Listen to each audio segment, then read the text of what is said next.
Magandang araw po sa inyo at welcome back dito sa ating panibagong video. At mga kapolitika, makiki-update po tayo dito sa nagaganap na botohan sa Miss Universe 2025 doon sa page ng Miss Universe Thailand, kasi kahit pinagbawalan na sinabihan na unauthorized yung activity na yon, ay hindi nasindak, hindi natakot at hindi napatinag itong sinawat dahil sa tingin niya siya ay nasa panig ng katarungan. Kasi in the first place dito sila sa Thailand, so dapat na respetuhin ni Raul kung ano man yung mga aktibidades ng kanilang sponsor.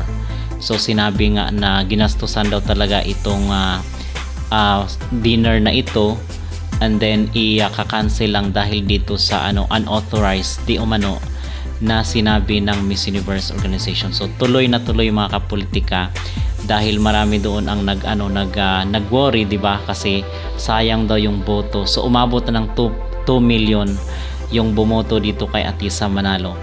So anong indication nito mga kapolitika? Kasi before nung nagsimula itong mga pabotohan is nasa 100,000 plus lang yung followers ng MUT. So napakaliit kasi ngayong taon lang sila nag-start, and then nung nagsimula na yung botohan, after noon is umabot na ngayon ng almost 600k yung followers ng MUT.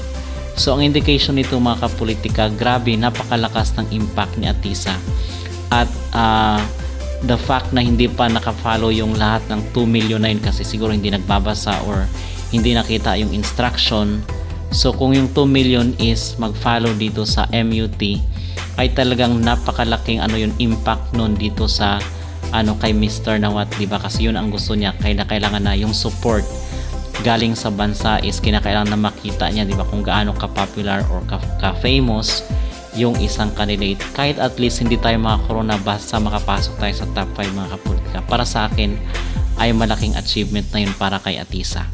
So ito ay nararamdaman nila kung gaano kasikat at gaano ka famous itong si Atisa, kasi never na reach ni Emma Tiglao yung 2 million na reaction sa post doon sa Miss Grand International. Yung isang post mga kapolitika, never na reach ni Emma.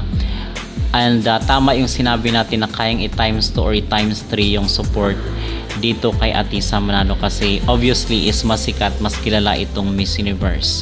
So bottom line is malaki ang naiambag ni Atisa dito sa kasikatan ngayon na tinatamasa ng Miss Universe Thailand page.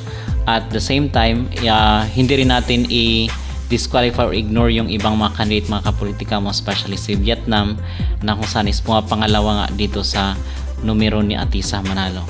But all throughout is maganda ang takbo ng journey ngayon ni Atisa dito sa Miss Universe, na kung saan is sa tingin ko napi-please niya na itong sinawat, in contrast doon sa mga naunang kontrobersya at issue nila before. Pero ngayon is okay naman sa tingin ko, kasi nakatulong si Atisa sa kanila para maging yung tinatawag natin na popularity dito sa mundo ng social media.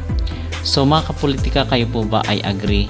Kayo po ba ay naniniwala na napasikat ni Atisa itong page ng Miss Universe Thailand dahil sa kanyang popularidad at sa kanyang suporta, of course, mula sa kanyang mga kababayan?